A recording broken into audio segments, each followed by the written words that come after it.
जय हिंद प्यारे साथियों। देवकुल एकेडमी पे मैं देव यादव आपका हार्दिक स्वागत करता हूं। उम्मीद करता हूं आप सभी स्वस्थ मस्त और जबरदस्त होंगे और बेहतरीन तरीके से अपनी तैयारी में लगे हुए हो।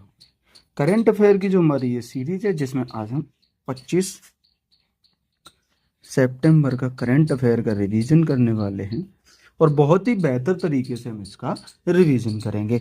आप लोगों की कमेंट काफ़ी आई थी, तो इसलिए अब प्रत्येक वीडियो में आपको जो सर गायत्री मंत्र कराते हैं, सर का जो गायत्री मंत्र रहता है वो प्रत्येक वीडियो में आपको मिलेगा। ठीक है, तो आप ये क्यूआर जो आपको दिख रहा है, इस क्यूआर को आप स्कैन करके आप सीधे टेलीग्राम पे पहुंच जाएंगे, जहाँ पे क्या है कि आपको डेली के डेली क्लास की पीडीएफ मिलती है और ये हैंड रिटन पीडीएफ वहाँ पे अपलोड की जाती है, जिससे कि आपको नोट्स बनाने का झंझट खत्म हो जाता है और आप अपना इसी पीडीएफ से अपना रिवीजन कर सकते हैं। पीडीएफ में कोई हाईलाइट, कोई पेन यूज नहीं होता, बिल्कुल फ्रेश पीडीएफ उस पर अपलोड की जाती है। क्लियर है? और वो मैंने आपको तो बता ही रखा है कि अगर आपको मंथली पीडीएफ चाहिए तो वो 29 रुपये आप देके A4 साइज में मंथली वाली पीडीएफ भी प्राप्त कर सकते हैं। इस पीडीएफ के लिए मैंने आपको अपना नंबर पहले भी दे रखा है, एक बार फिर दे देता हूँ। आप मुझे इस पे अगर व्हाट्सअप कांटेक्ट करो तो मंथली पीडीएफ जो है वो 29 रुपये में आपको मिल जाएगी, और जिससे कि आप A4 साइज में उसका प्रिंट भी आराम से निकलवा सकते हैं। क्योंकि ये पीपीटी हो जाती है तो इसमें तुम्हें कम से कम एक पीडीएफ में 10 पेज यूज करने पड़ते हैं, उसमें आपका आराम से 2-3 पेज पे निकल आती है। ठीक है, तो इसी के साथ शुरुआत करते हैं, हम चलते हैं क्लास की तरफ। तो आज के गायत्री मंत्र में हमारा रहेगा प्रमुख संविधान संशोधन। आज का गायत्री मंत्र क्या है? प्रमुख संविधान संशोधन। ठीक है, तो चलिए बात करें हम प्रथम संविधान संशोधन की। तो हमारा प्रथम संविधान संशोधन ये कब हुआ था? 1951 में हुआ था पहला संविधान संशोधन। इसके द्वारा अनुसूची 9 को जोड़ा गया था। ठीक है, अनुसूची 9 को जोड़ा गया था और यह अनुसूची जो है वो भूमि सुधार से संबंधित है। तो प्रथम संविधान संशोधन भूमि सुधार से संबंधित हुआ था, 1951 में हुआ था। अनुसूची 9 को जोड़ा गया था और इस समय जो प्रधानमंत्री थे वो पंडित जवाहरलाल नेहरू के समय प्रथम संविधान संशोधन हुआ था। क्लियर है? फिर सातवें संविधान संशोधन की बात करें कि सातवां संविधान संशोधन ये आपका 1956 में हुआ है और इसका संबंध राज्य पुनर्गठन आयोग से है, सातवें संविधान संशोधन का। उसके बाद आता है आपका 21वां संविधान संशोधन। 21वां संविधान संशोधन आपका 1967 में होता है और इस संविधान संशोधन द्वारा अनुसूची 8 में 15वीं भाषा जोड़ी गई थी, जिसका नाम था सिंधी भाषा। सिंधी भाषा को अनुसूची 8 में जोड़ा गया था। तो मूल संविधान में यहाँ से प्रश्न बनता है कि मूल संविधान में आपकी कुल 14 भाषाएं थीं। ये आपको याद रखना है कि मूल संविधान में कुल 14 भाषाएं थीं। 15वीं भाषा आपकी सिंधी जोड़ी गई और ये 1967 में 21वें संविधान संशोधन द्वारा इसे जोड़ा गया था। ये आपको याद रखना है। अगले की बात करें, 26वां संविधान संशोधन। ये 26वां संविधान संशोधन आपका 1971 में होता है और इंदिरा गांधी जी उस समय प्रधानमंत्री थी, तो इंदिरा गांधी जी के समय में और प्रिवी पर्स को समाप्त कर दिया गया था 26वें संविधान संशोधन द्वारा। 36वां संविधान संशोधन की बात करें तो ये आपका 1975 में होता है और सिक्किम को पूर्ण राज्य का दर्जा दिया गया था। 36वें संविधान संशोधन द्वारा सिक्किम भारत का पूर्णतः राज्य बन गया था। अगले की आपसे बात करें, 42वां संविधान संशोधन। ये कब होता है? तो ये 1976 में होता है और इसे लघु संविधान भी कहते हैं, यानी मिनी कॉन्स्टिट्यूशन किसे कहते हैं? तो 42वें संविधान संशोधन को। इसके द्वारा प्रस्तावना में पहली बार संशोधन हुआ था। आपसे पूछे प्रस्तावना में पहली बार संशोधन कब हुआ, मतलब किस संशोधन? तो वो आपका 42वें संविधान संशोधन 1976 के द्वारा पहली बार प्रस्तावना में संशोधन हुआ था। इस समय समाजवाद, पंथ निरपेक्ष और अखंडता, ये 3 नए शब्द प्रस्तावना में जोड़े गए। कौन से? समाजवाद, पंथ निरपेक्ष और अखंडता, ये तीनों नए शब्द प्रस्तावना में जोड़े गए थे। आगे बात करें कि मौलिक कर्तव्य जोड़े गए। भाग 4 का जो है वो जोड़ा गया था, जिसमें मौलिक कर्तव्य जोड़े गए हैं।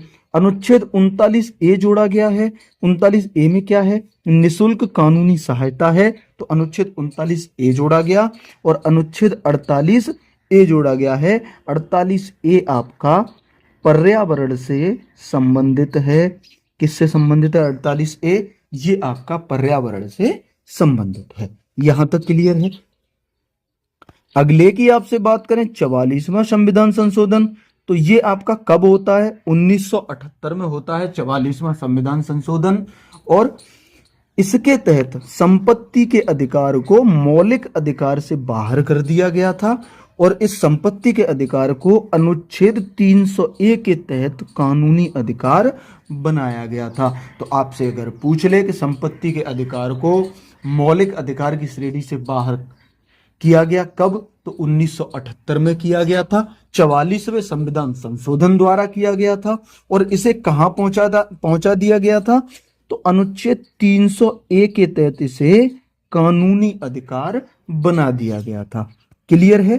अगले की बात करें हम 52वां संविधान संशोधन, तो 52वां संविधान संशोधन आपका 1985 में होता है और इसके तहत अनुसूची 10 को जोड़ा गया था। अनुसूची 10 हमारी दल बदल से संबंधित है और ये प्रधानमंत्री राजीव गांधी के समय ये 52वां संविधान संशोधन हुआ था। तो ये भी आपको याद रखना है कि 52वां संविधान संशोधन राजीव गांधी जी के समय हुआ था। क्लियर है। अगले की तरफ चलें। अगला है हमारा 61वां संविधान संशोधन। 61वां संविधान संशोधन आपका ये 1989 में होता है और इसके तहत वोट डालने की उम्र जो है वो 21 वर्ष से घटाकर 18 वर्ष कर दी गई थी। वोट डालने की उम्र पहले 21 वर्ष थी, उस 21 वर्ष से इसे घटा के 18 वर्ष कर दिया गया था 61वें संविधान संशोधन द्वारा। और ये संविधान संशोधन भी राजीव गांधी के समय हुआ था। उस समय भी प्रधानमंत्री आपके राजीव गांधी जी थे। बात करें 69वां संविधान संशोधन। 69वां संविधान संशोधन ये आपका 1991 में होता है। इसका संबंध आपका दिल्ली से है और अनुच्छेद 239 जो ए है इसको इसमें जोड़ा गया था 69वें संविधान संशोधन द्वारा। तो इसको याद रखना कि हमारा जो 69 संविधान संशोधन है इसका संबंध आपका दिल्ली से है। ठीक है।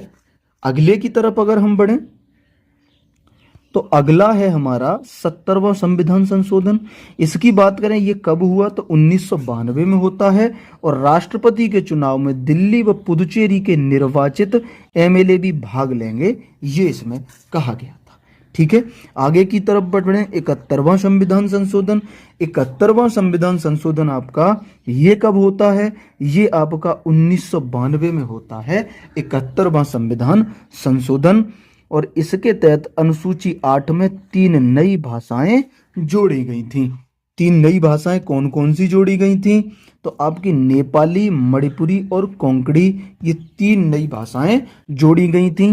तो अब यहाँ 3 नई जैसे ही जुड़ी तो टोटल 18 भाषाएं हो चुकी 71वें संविधान संशोधन द्वारा।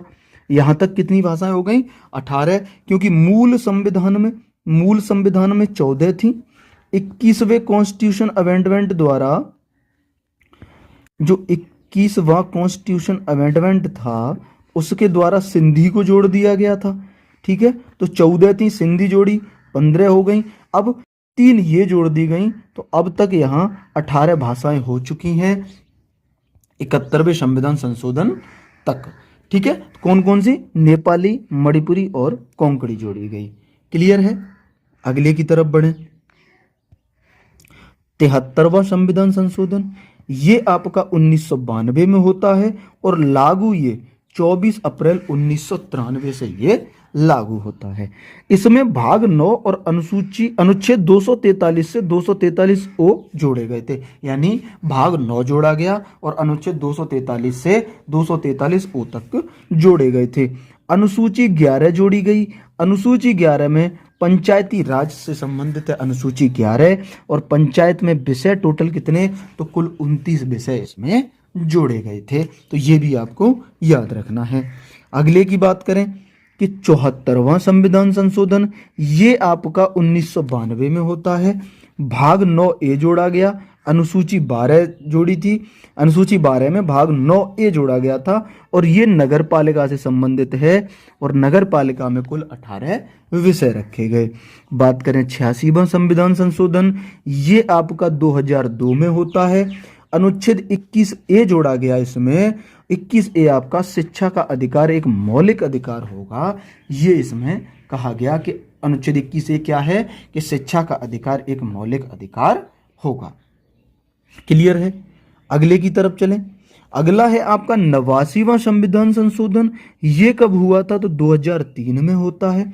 अनुच्छेद 338 ए इसमें जोड़ा गया। ये राष्ट्रीय अनुसूचित जनजाति आयोग से संबंधित है हमारा 89वां संविधान संशोधन। 91वां संविधान संशोधन की अगर हम बात करें तो ये 2003 में हुआ था और मंत्रिपरिषद का आकार इसमें तय किया गया था। केंद्र में लोकसभा का 15% होगा और राज्य में विधानसभा का 15% होगा। ये 91वें संविधान संशोधन 2003 के द्वारा किया गया था।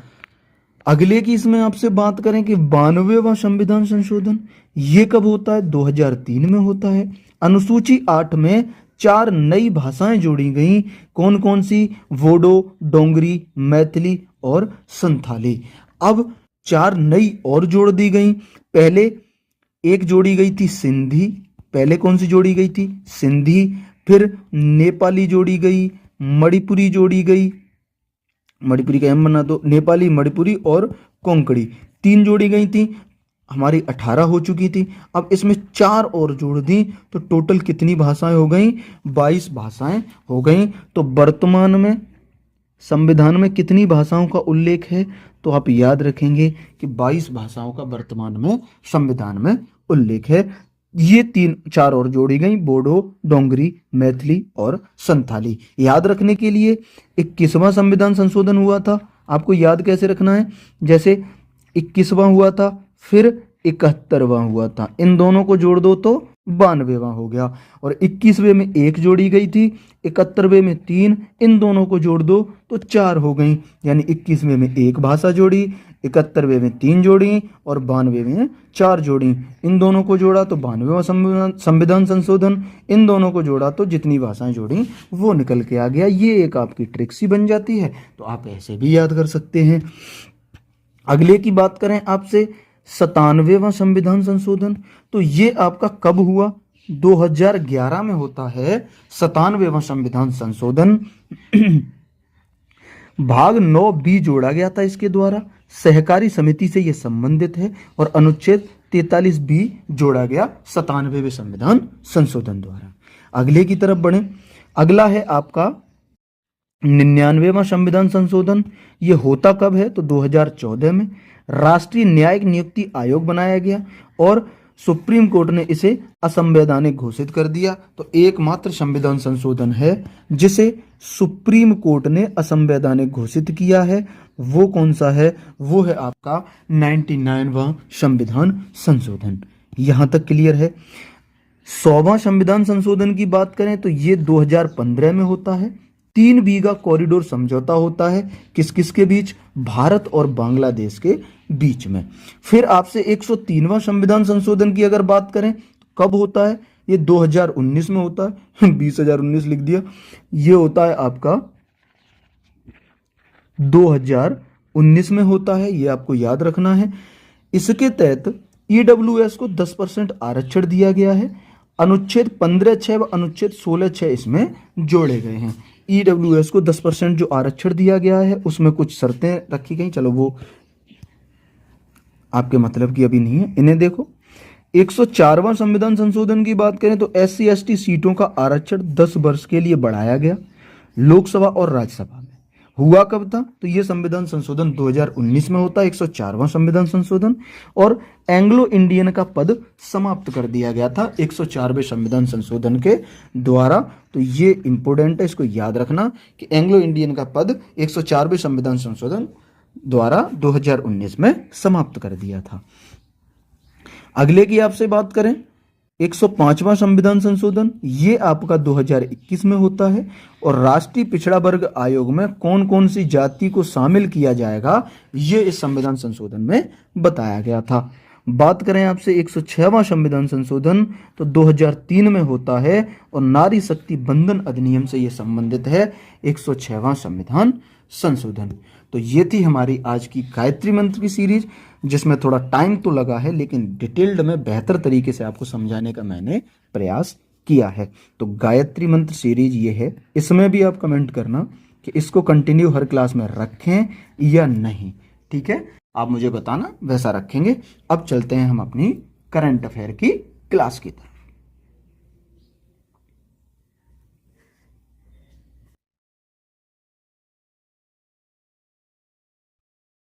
जय हिंद प्यारे साथियों, देवकुल एकेडमी पे मैं देव आपका हार्दिक स्वागत करता हूं। आशा करता हूं आप सभी स्वस्थ, मस्त और जबरदस्त होंगे और बेहतर तरीके से अपनी पढ़ाई में लगे होंगे। रोजाना की तरह ये करंट अफेयर सीरीज रिवीजन जो हमारा चल रहा था, उसमें आपकी एक 8 नवंबर की क्लास छूटी हुई है और एक आपकी कल की जो 10 नवंबर की क्लास है। तो ये दोनों क्लास आज हम कवर करने वाले हैं। तो चलिए बिना किसी देरी के शुरुआत करते हैं हम आज की क्लास की। यूएन की वैश्विक ग्रीन हाउस गैस उत्सर्जन रिपोर्ट के अनुसार वर्ष 2024 में सर्वाधिक उत्सर्जन कहाँ हुआ है? तो ये सर्वाधिक जो उत्सर्जन है, इसका आंसर लिखना हम भूल गए हैं। चलो 1 मिनट में देख के बताते हैं। इसका जो सर्वाधिक उत्सर्जन है वो हमारे भारत में इसका सर्वाधिक उत्सर्जन हुआ है। ठीक है, आगे आपसे बात करें COP 21 की। COP 21 आपका पेरिस में होता है 2015 में। COP 29 का जो आयोजन है वो बाकू अजरबैजान में किया जाता है। और COP 30 के आयोजन की बात करें तो ये ब्राजील में आयोजित किया जाता है। BCCI ने नए अध्यक्ष के रूप में किसका चयन किया है? तो मिथुन मन्हास नए BCCI के अध्यक्ष बने हैं। महिला वर्ग में वर्ष 2025 का बैलन डी और पुरस्कार की अगर बात करें तो एतानी बोनामाटी ने महिला वर्ग में 2025 का बैलन डी और पुरस्कार जीता। तर्कस अभ्यास की आपसे बात करें तो इंडिया और USA के बीच में तर्कस अभ्यास का आयोजन किया जाता है। हाल ही में दुनिया का पहला कैशलेस सोसाइटी देश कौन सा बना है? तो ये तुम्हारा स्वीडन बना है। भारत स्काउट एंड गाइड्स का 19वां राष्ट्रीय जम्बूरी किसकी मेजबानी में होगा? तो ये उत्तर प्रदेश की मेजबानी में होगा। एशिया के सबसे बड़े रेल संचालन कमांड सेंटर का अनावरण कहाँ हुआ है? इसका अनावरण आपका साबरमती में हुआ है। वहीं चर्चा में रहे देश के पहले व्हाट्सएप गवर्नेंस मॉडल मन मित्र का संबंध किससे है? तो ये आंध्र प्रदेश से संबंधित है मन मित्र मॉडल। नवाचार को बढ़ावा देने के लिए 1000 करोड़ रुपए का लीप कार्यक्रम किसने शुरू किया? तो ये आपका कर्नाटक ने शुरू किया। आज 2 क्लास एक साथ है इसलिए जल्दी जल्दी करा रहे हैं। हाल ही में एनर्जी एफिशिएंसी सर्विसेज लिमिटेड ने भारत की सबसे बड़ी भूतापी ऊर्जा परियोजना कहाँ स्थापित करने की घोषणा की है? तो ये आंध्र प्रदेश में स्थापित की जाएगी। द्रव्य पोर्टल किसने लॉन्च किया है? तो आयुष मंत्रालय ने द्रव्य पोर्टल लॉन्च किया। वहीं हाल ही में जिनाली मोदी को UNEP young champion of the earth पुरस्कार 2025 मिला है। इनका संबंध किस राज्य से है? तो महाराष्ट्र राज्य से इनका संबंध है। वहीं DRDO ने पहली बार रेल आधारित मोबाइल लॉन्चर प्रणाली से किस मिसाइल का सफल परीक्षण किया है? तो ये अग्नि प्राइम मिसाइल है जिसका सफल परीक्षण किया है। GST अपीलीय न्यायाधिकरण का शुभारंभ किया गया है। इसके अध्यक्ष कौन बनाए गए? तो संजय कुमार इसके अध्यक्ष बनाए गए। बात करें सवाल नंबर 4, हाल ही में सर्वोच्च न्यायालय ने किस अनुच्छेद के तहत गिरफ्तारी का कारण लिखित रूप में देना अनिवार्य किया है? ये क्या हुआ क्या है मेरे को यार, बार बार आंसर छोड़ रहा हूं मैं। 1 सेकंड।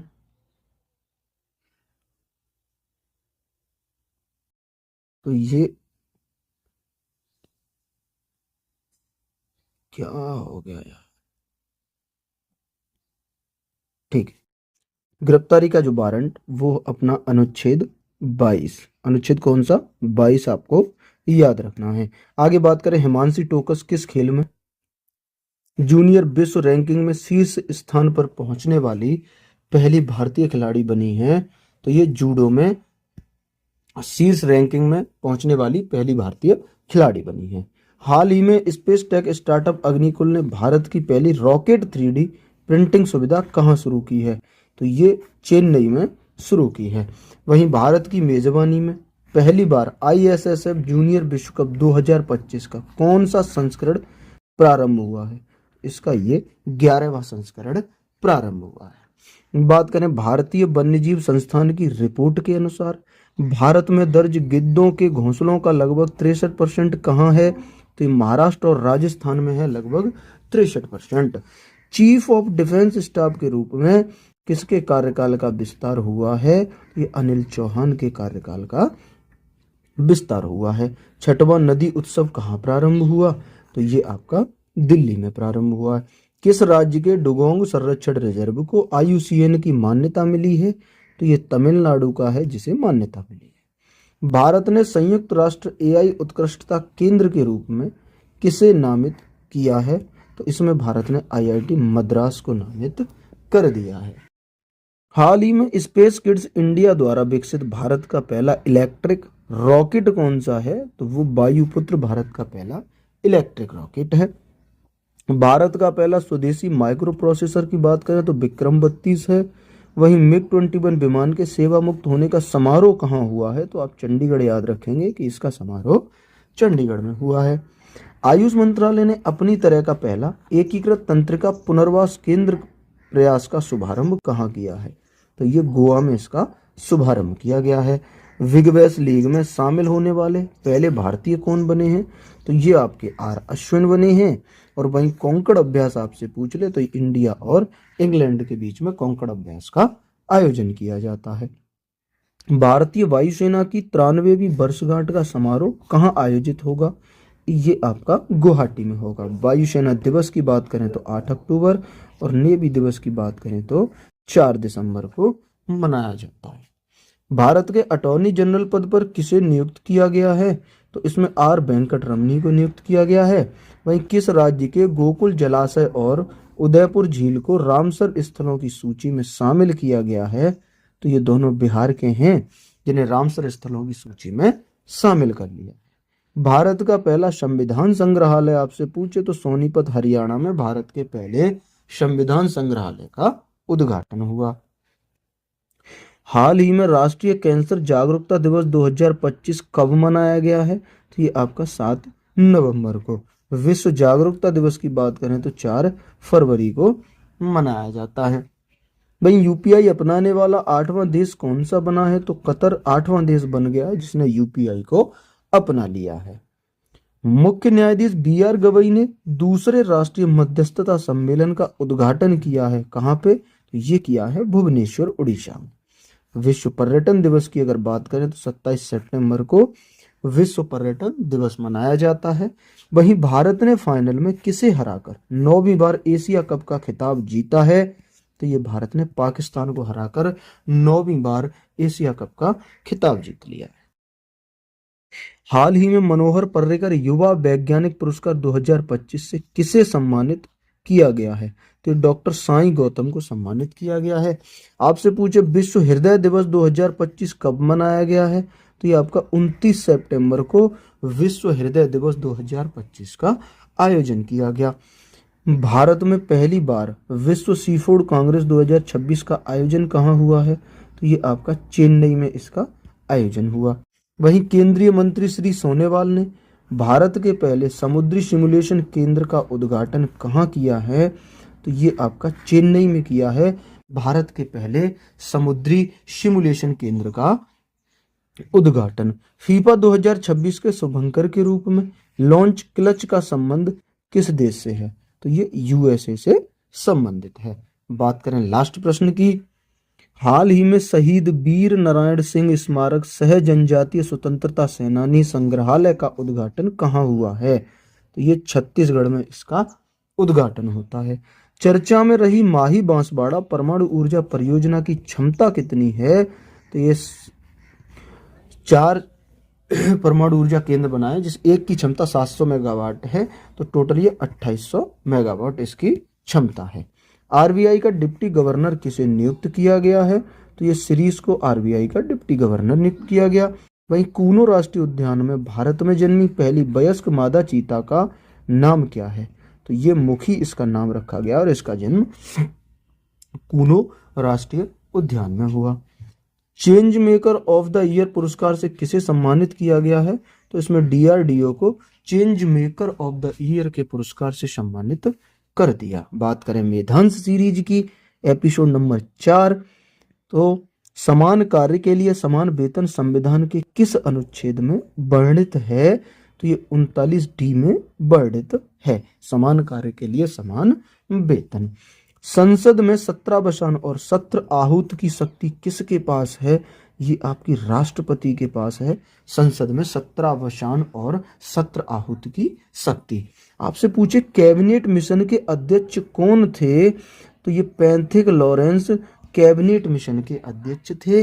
वहीं भारतीय प्रेस का मुक्तिदाता किसे कहते हैं, तो आप मैटकॉफ को याद रखना कि मैटकॉफ को भारतीय प्रेस का मुक्तिदाता कहा जाता है।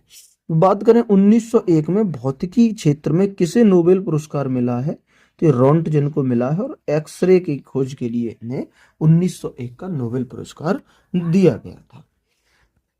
मनुष्य व स्तनधारी के हृदय में 4 चैम्बर होते हैं। वहीं पक्षी के हृदय में पूछे तो पक्षी के हृदय में भी 4 चैम्बर होते हैं।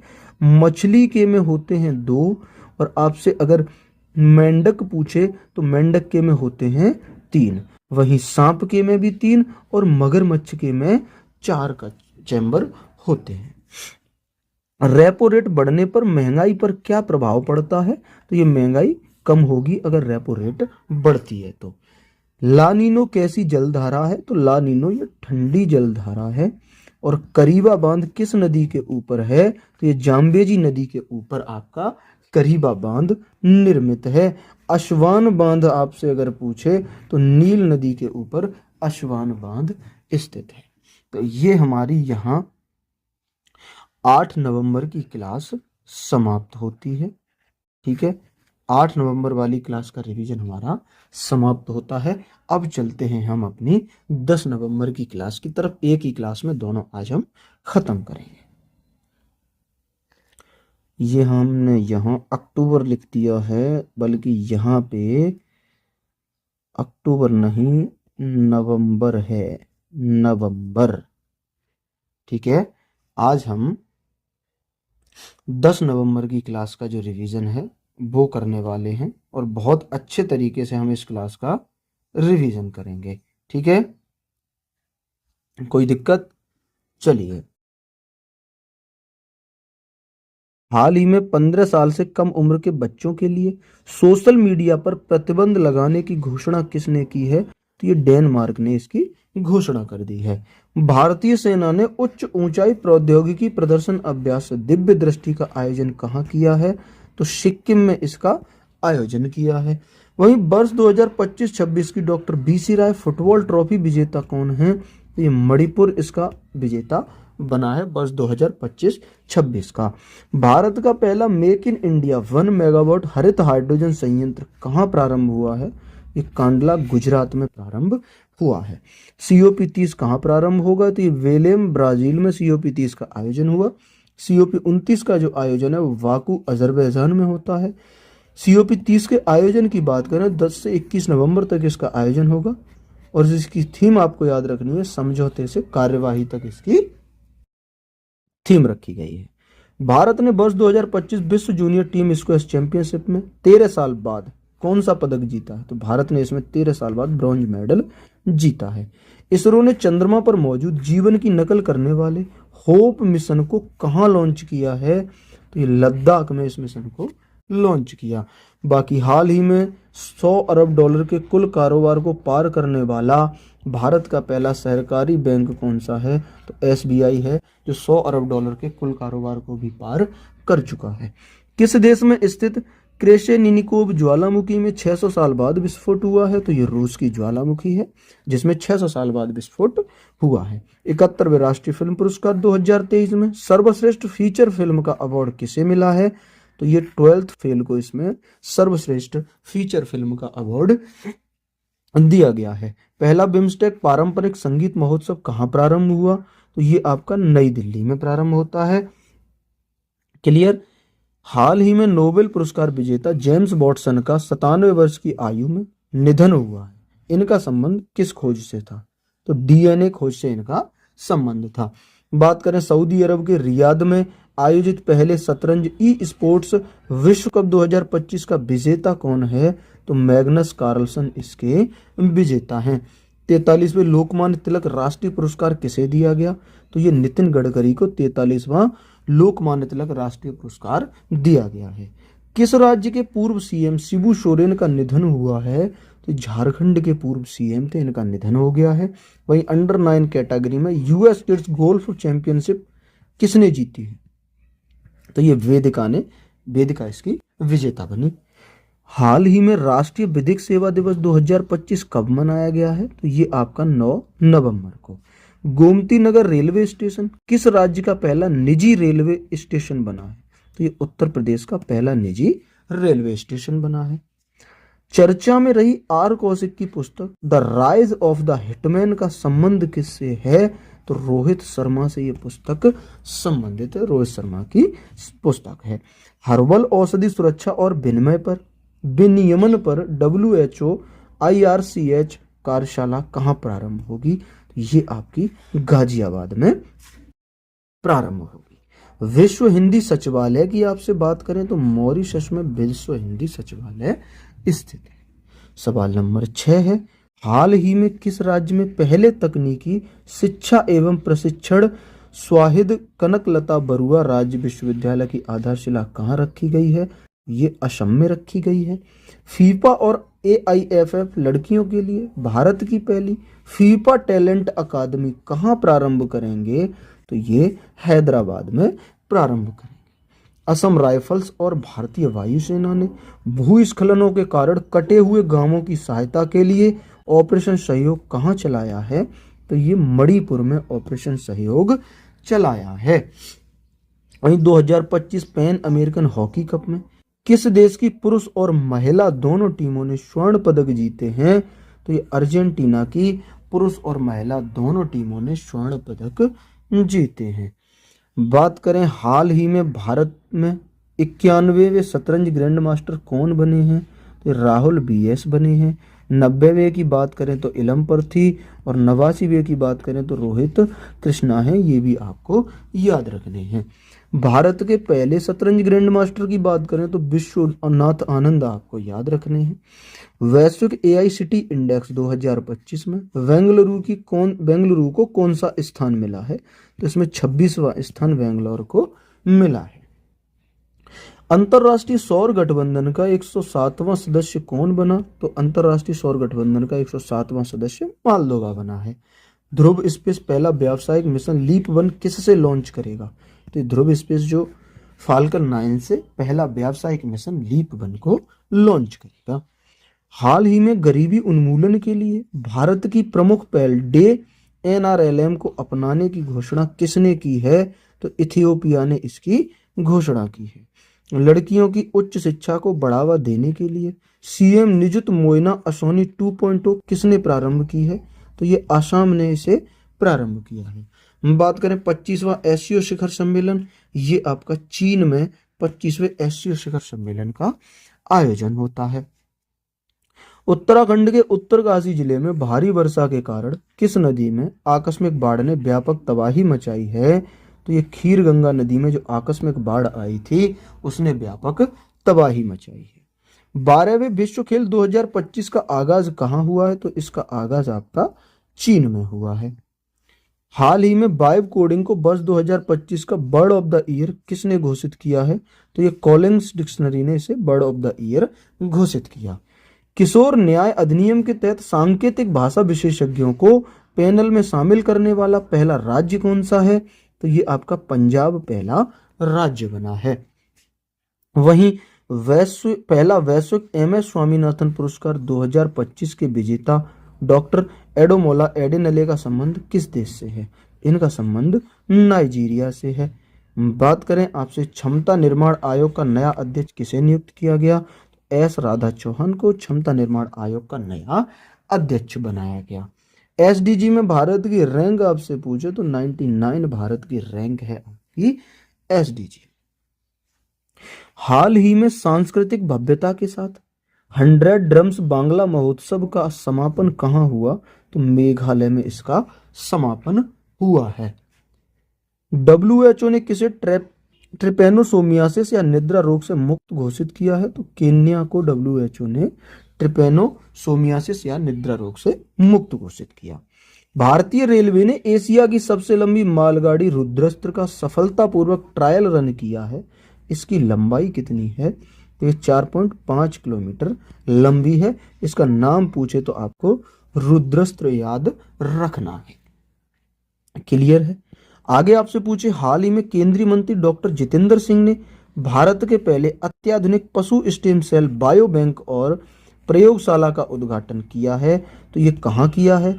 इसका उद्घाटन हैदराबाद में किया है। तो हमारा ये 8 नवंबर और 10 नवंबर का रिवीजन कंप्लीट होता है। अब बढ़ते हैं मेधान सीरीज एपिसोड 5 की तरफ। तो मेधान सीरीज एपिसोड नंबर 5, कवक और शैवाल के सहजीवन को क्या कहते हैं? तो कवक और शैवाल के सहजीवन को लाइकेन कहते हैं। वहीं रक्त परिसंचरण तंत्र की खोज किसने की है? विलियम हार्वे ने की है। कैल्शियम हाइड्रोक्साइड में कौन सी गैस प्रवाहित करने पर उसका रंग दूधिया हो जाता है? तो इसमें अगर आपने CO2 गैस को प्रवाहित कर दिया तो कैल्शियम हाइड्रोक्साइड का जो रंग है वो दूधिया हो जाएगा।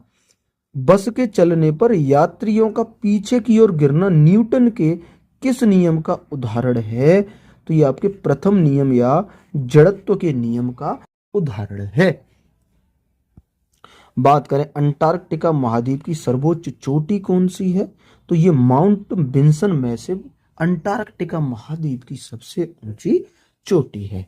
आगे बात करें, अरल सागर किन दो देशों के मध्य है? तो कजाकिस्तान और उज्बेकिस्तान के मध्य में है आपका अरल सागर। कांग्रेस के किस अधिवेशन में वंदे मातरम को पहली बार गाया गया? तो ये 1896 का जो कलकत्ता अधिवेशन था कांग्रेस का, उसमें वंदे मातरम को पहली बार गाया गया। दांडेकर और रथ समिति का संबंध किससे है? तो गरीबी से इसका संबंध है, दांडेकर और रथ समिति का। किस संविधान संशोधन के द्वारा राजाओं के प्रिवी पर्स को समाप्त कर दिया गया? 26वां संविधान संशोधन 1971 में राजाओं के प्रिवी पर्स को समाप्त कर दिया।